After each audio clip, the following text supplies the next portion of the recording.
मंच पे आसीन और हॉल में बैठे तमाम जय भीम, जय मूल निवासी, जय मूल निवासी। क्या आप सभी मूल निवासी हैं? मैं ये पूछना चाहता हूं कि क्या आप मूल निवासी हैं?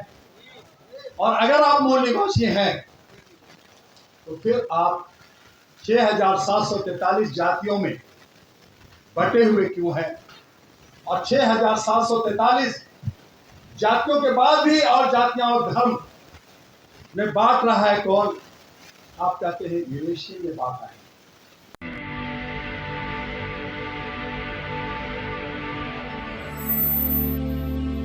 यूरेशियन की संख्या कितनी है? 3.32%, 3.32% यूरेशियन है। और वो जो कहता है वो आप करते हैं। वो कहता है आप इस धर्म के हैं, आप इस जात के हैं, आप यहाँ हैं, आप वहाँ हैं, आप ये कीजिए, आप वो कीजिए, आप वो ही करते हैं। और आप कहते हैं मूल निवासी। शर्म आनी चाहिए हम अपने को कि मूल निवासी हम करते हैं। अगर हम मूल निवासी भारत के हैं तो भारत हमारा। वो 3.32% है, वो शूद्र है, और वो जो है दलित है, शोषित है, और वो आरक्षण का है कि वो अगर अमीर है तो उसमें से भी 1% या 2% या 3% या 4% लेने का हक रखता है। वो बस उसके बाद में हमारा हिस्सा 94%, 97% मेरा हिस्सा।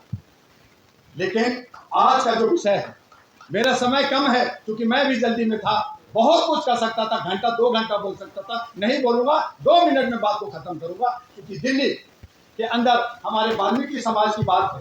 दिल्ली के अंदर 40 लाख हमारे वाल्मीकि समाज जाता है। दिल्ली की संख्या 2 करोड़ से 2.5 करोड़ की जनसंख्या, जिसमें 15 से 16% वाल्मीकि आते हैं। मैं पूछना चाहता हूँ यहाँ पे जितने भी दिल्ली के लोग बैठे हैं और वाल्मीकि समाज के हैं, क्या आपको 15-16% में आपका 15 या जो 10-11 एमएलए आपके हैं, 70% का आपका 15% हिस्सा है? क्या आपका एक एमपी है? जब आपका 10-11 एमएलए नहीं है, एक एमपी नहीं है, और आप कहते हैं कि मुझे सामाजिक और राजनीतिक और जो है आर्थिक हमें जो है आज़ादी मिलनी चाहिए, हमें हिस्सा मिला, शर्म आनी चाहिए। हम अपने हिस्सा नहीं ले सकते, हम भीख मांग रहे हैं। किससे? आप कह रहे स्वर्ण क्यों देगा? शेर से आप कहोगे कि मुझे हिस्सा दे दो, अरे वो अपना पेट भरेगा या आपका पेट भरेगा? आपका हिस्सा आप लेना नहीं जानते। आप में तेज के है, आप में जैसा कि हमारे बड़े बड़े लीडरों ने कहा कि तेजी है, एजुकेशन है, पैसा है, लेकिन आप में चतुराई नहीं है, आप स्मार्ट नहीं। आपको स्मार्ट बनना पड़ेगा, आपको चतुराई देनी है। डॉक्टर हुआ 1987 में IAS करके छोड़ा, CA किया, LLB LLM किया। आज मैं नासा का नेशनल लीगल सर्विस अथॉरिटी का 123 कोड बनाया। हमने जुडिशियल पे सारा काम किया, लेकिन उसके बाद भी आपके सामने खड़ा, जैसे इन्होंने कहा क्लीन लेयर में आपके हक को मारा जाता है। क्यों मारा जाता है? आप छीनना जानते।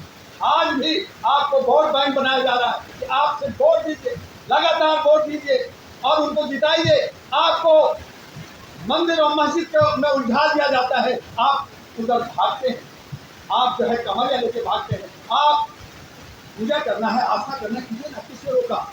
आपके दिल में राम है, राम मानिए, किसने रोका? लेकिन आप वो कहते यहाँ जाओ वहाँ जाओ और उसके पीछे भागते। कौन भगा रहा है? आपने सोचा क्या? और जब तक आप भागना नहीं छोड़ेंगे, जब तक अपने हक और अधिकार को नहीं समझेंगे, जब तक बाबा साहब ने ही कहा, हमारे एक बहना ने गीत गाया, जब तक आप पार्लियामेंट में नहीं जाएंगे, विधानसभा में नहीं जाएंगे, आप अपने सत्ता को प्राप्त नहीं करेंगे। आप कुछ नहीं कर सकते। जितना मीटिंग करना है कर लीजिए, जितनी संस्थाएं बनानी है बना लीजिए। भारत से जो बहुत बड़ा एक आंदोलन बन सकता था, उसका भी एक नहीं 5-5 टुकड़ा कर करके लोग जो है सिर्फ रोटी और 100-200 इकट्ठा करके कार्यक्रम करने में लगे हुए हैं। क्या आपके हक और अधिकार देने के लिए? और आपने आगे बढ़ करके तमाम को कहते कि ये मेरा है और हम किसी इसे टुकड़ा नहीं समझेंगे, एक साथ चलेंगे। हमारे बीच में ये बुजुर्ग हमारी सुमन जी बैठी हैं, दादी हैं, इन्होंने कोशिश किया, इनके लोगों ने कोशिश किया, लेकिन इनके जो काम किया है उसके लिए रोटियां सेक रहे हैं, उसके लिए कौन जिम्मेदार है? हम हैं और आप। इसके लिए सोचना होगा और इसके लिए एक आंदोलन, जन आंदोलन कि आने वाले 2024 में किसी भी ब्राह्मण जात, किसी भी स्वर्ण जात, चाहे वो किसी भी पार्टी का हो, इसको वोट नहीं देंगे, तभी आपको अधिकार मिलेगा। जय हिंद, जय भारत। आज का जो विषय है, पूरे भारत में सफाई का कार्य करने वाली जातियों के शैक्षणिक, आर्थिक, राजनीतिक, सामाजिक पिछड़ेपन का जिम्मेदार कौन? सफाई कर्मचारियों में फूले साहू अंबेडकर विचारधारा के तहत राष्ट्रीय नेतृत्व निर्माण व राष्ट्रीय आंदोलन निर्माण से उनकी समस्याओं का समाधान संभव। आज लगभग आजादी के 75 वर्ष हो गए और इन 75 वर्षों में हमारा जो भंगी कम्युनिटी है या जो भंगी समाज है वो आज भी अज्ञानता की ओर अग्रसित है। और इन 75 सालों में हमारे समाज में जाति के अंदर जाति निर्माण होती जा रही है। हम लोग देखते हैं कि पूरे देश भर में डोम, डमार, मेहता, हेला, भंगी, लालबेगी, चंडाल, धैकार, रोकी, रैली, मड़िया, वाल्मीकि, इस तरह से बहुत सारी जातियां पूरे देश भर में है। और ये सारी जातियां कहीं ना कहीं एक दूसरे से घृणा करती है या एक दूसरे को छोटा और बड़ा मानती है। और यही सबसे बड़ा हमारा कारण है कि कहीं ना कहीं हम अपने लोगों को एक दूसरे से जोड़ने में विफल है। क्योंकि समाज में जो विचारधारा है वो ब्राह्मणवादी विचारधारा है, वो तो हमें बांटना ही चाहते हैं, लेकिन हम खुद ही अज्ञानता में बटे हुए हैं। बाबा साहब अम्बेडकर ने जाति विहीन समाज निर्माण करने की जो थीम रखी, उस थीम को मान्यवर दीनाबाना साहब ने पूरे देश भर में फैलाया और निर्माण किया। आज दीनाबाना साहब ना होते तो आज शायद हम लोग यहाँ पर इकट्ठे ना होते और मैं शायद बोल भी ना पाता यहाँ पर। तो आज इस देश में जो बहुजन मूवमेंट चला, उस बहुजन मूवमेंट के जो जनक है वो हमारे दीनाबाना साहब है। आज उनकी 96वीं जयंती समारोह हम लोग इस राष्ट्रीय अधिवेशन में मना रहे हैं। आज दीनाबाना साहब यदि इस विचारधारा को हमारे बीच में पहुंचा पाए और हमारे बीच में पहुंचाकर हम लोग जो यहाँ पर इकट्ठा हुए तो चिंतन और मनन कर रहे हैं कि आजादी के 75 साल बाद भी हमारी जो समस्या थी वो समस्या आज भी बरकरार है। बाबा साहब अम्बेडकर ने हमारे इस कम्युनिटी के लिए पहला संगठन बनाया था। माननीय सुनील चौहान जी ने बताया कि बाबा साहब अम्बेडकर पहले राष्ट्रीय अध्यक्ष से पहला संगठन बना था। उस संगठन का नाम था म्युनिसिपल कामगार संघ। म्युनिसिपल कामगार संघ नाम था उस संगठन का। और उस संगठन के माध्यम से इसी दिल्ली और इसी पंचकुइया में, इसी भंगी बस्ती में हमारे लोगों ने 30 जुलाई 1954 को आंदोलन किया था सफाई कर्मचारियों के हक अधिकार के लिए। लेकिन कांग्रेस पार्टी की सरकार थी, कांग्रेस पार्टी के सरकार के द्वारा हमारे आंदोलन को कुचल दिया गया। और उस आंदोलन में हमारा एक सामाजिक कार्यकर्ता, एक समाज का व्यक्ति जिसका भूप सिंह नाम था, वो मारा गया। और हमारे लोग बाबा साहब अम्बेडकर को इतना सहयोग करते थे कि 1932 में जब राउंड टेबल कॉन्फ्रेंस लंदन में हुआ, उसमें हमारे लोगों ने पंजाब, हरियाणा, छत्तीसगढ़, दिल्ली के लोगों ने खून का पत्र लिखा था कि बाबा साहब अम्बेडकर ही हमारे सच्चे प्रतिनिधि है, हमारे वो असली नेता है। लेकिन 1932 के बाद बहुत ही तेजी से हमारे बीच में आर्य समाजी लोगों के द्वारा षड्यंत्र किया गया और हमारे लोगों को ब्राह्मणी व्यवस्था में डालने के लिए शुद्धिकरण अभियान पूरे देश भर में चलाया गया। और उस शुद्धिकरण अभियान के माध्यम से हमारे लोगों को कहीं ना कहीं वाल्मीकि बनाया गया, सुदर्शन बनाया गया और जाति के टुकड़ों में डालकर हमें अलग कर दिया गया। आज वो व्यवस्था 1932 में जब ब्राह्मणीकरण हो रहा था तो उस व्यवस्था को भी ध्वस्त करने का काम एडवोकेट भगवान दास जी ने किया था। और उन्होंने 1932 के दशक में कहा, मैं भंगी हूं। और मैं भंगी इसलिए हूं क्योंकि हमने समतावादी व्यवस्था को निर्माण करने का काम किया। हमने ब्राह्मणवादी व्यवस्था, भेदभाव, छुआछूत, ऊंच नीच की व्यवस्था को भंग करने का काम किया, इसलिए हम भंगी है। उस आंदोलन को एडवोकेट भगवान दास जी ने पूरे देश भर में हमारे लोगों को संगठित करने के लिए, जागृत करने के लिए राष्ट्रीय सफाई कर्मचारी दिवस का नाम दिया। कि जिस तरह से हमारा ये राष्ट्रीय सफाई कर्मचारी दिवस है, शहीद ध्रुव सिंह की याद में हम पूरे देश भर में अपने लोगों को इकट्ठा करके सामाजिक जागृति का आंदोलन करके हम अपने लोगों को तैयार करने का काम करेंगे। लेकिन क्या वो काम हो रहा है? आज इस देश में राष्ट्रीय सफाई कर्मचारी आयोग बना हुआ है और राष्ट्रीय सफाई कर्मचारी आयोग 12 अगस्त 1994 को बना। उसके बावजूद भी हमारे लोग हर तीसरे दिन एक व्यक्ति की मौत होती है।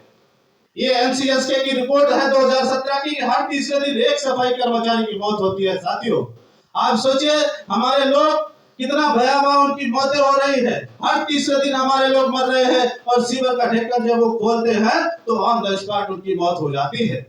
ये इस देश में लगातार सरकारें कांग्रेस और बीजेपी है। हमारे लोग उन संगठनों में काम भी कर रहे हैं। कहीं न कहीं सफाई कर्मचारियों का संगठन भी उन पार्टियों से प्रेरित होकर बनी हुई है, लेकिन उसके बावजूद भी हमारी समस्या खत्म होने के लिए नाम नहीं ले रही। क्योंकि ये जितनी भी पार्टियां हैं वो कभी भी हमारा भला नहीं चाहते, और यदि ये लोग भला चाहते तो आज हम लोगों की जो समस्या है वो समस्या खत्म हो जाती। हम लोग हर तीसरे दिन मरते नहीं।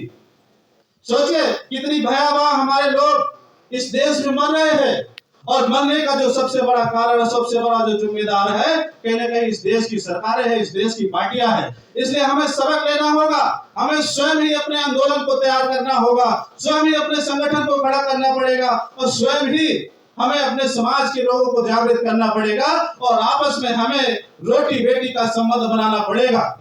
हमें मेहतर को हेला से बनाना पड़ेगा, डुमार को चमार से बनाना पड़ेगा, चमार को भंगी से बनाना पड़ेगा। हम लोगों को जाति विहीन समाज निर्माण करने के लिए रोटी बेटी का संबंध बनाना पड़ेगा। यदि हम लोग रोटी बेटी का संबंध बनाकर आने वाले समय में काम करते हैं तो साथियों हम बहुत तेजी से ही बढ़ सकते हैं। क्योंकि हमारे लोगों के अंदर होड़ बड़ी है। ये ब्राह्मणी से शादी करेंगे, ठुकराई से शादी करेंगे, बनिया से शादी करेंगे। लेकिन काश हमारे लोग हमारे एससी एसटी ओबीसी में शादी ब्याह करना शुरू कर दे तो ये जो जाति की खाई है, इस जाति की खाई को हम खत्म कर सकते हैं। साथियों, इसलिए अब हमें सबक लेना होगा कि बहुत हो गए 75 साल, अब हमें अपनी लड़ाई स्वयं लड़नी होगी। हमने सबको देखा, यहाँ तक कि इस देश के जो वर्तमान प्रधानमंत्री जी है, 24 फरवरी 2019 को प्रयागराज में उन्होंने 5 सफाई कर्मचारियों का पैर धुला, और पैर धुलकर उन्होंने मैसेज क्या दिया कि हमने 5 सफाई कर्मचारियों को पैर धुला और सफाई कर्मचारियों को बहुत बड़ा उपकार किया। देखिए देश का प्रधानमंत्री कितना बड़ा मैसेज उन्होंने दिया कि हमने 5 सफाई कर्मचारियों को पैर धुल दिया। क्या पैर धुलने से हमारी समस्या खत्म हो गई? हुई कि नहीं हुई? बताइए, नहीं हुई ना? तो हमारे लोगों को केवल और केवल प्रोत्साहन देते हैं कि ये काम आप कर रहे हैं, वो काम करते रहो, आपकी समस्या से कोई लेना देना नहीं है। और हमारे लोग खुश हो गए कि प्रधानमंत्री जी ने 5 सफाई कर्मचारियों का पैर धुल दिया। तो साथियों, पैर धुलने से हमारी समस्या का समाधान होने वाला नहीं है। हमारी समस्या का समाधान तब होगा जब हम लोग संगठित तरीके से डोम डुमार मेहतर हेला भंगी लालबेगी चंडाल दहकार रोकी भंडिया रैली वाल्मीकि सारे लोग इकट्ठा करके एक साथ एक प्लेटफॉर्म में मिलजुल कर संघर्ष करेंगे अपने हक अधिकार के लिए, तब हमारी समस्या खत्म हो सकती है। इसलिए साथियों, हमें ऐसा करना चाहिए और हम लोग ऐसा करेंगे। इस आशा और विश्वास के साथ मैं अपनी बात खत्म करता हूँ। समय कम है। जय भीम, जय मोहनदास, जय भारत। अगर आपको लगता है कि हमारा काम बहुजन समाज के लिए महत्वपूर्ण है तो आप हमें आर्थिक सहयोग के लिए सीन दिखाए गए QR कोड स्कैन और फोन पे और गूगल पे और UPI और बैंक अकाउंट में कर सकते हैं। फोन पे, गूगल पे 9250529129, UPI 9250529129@YBL। Bank account state bank of India AC 1042994628, IFSC code SBIN 00066563। आपका छोटा से छोटा सहयोग समाज और हमें और मजबूत करेगा, जिससे हमें बहुजन पत्रकारिता में और निष्पक्ष बनाने में मजबूत करेगा। जय भीम, जय भारत।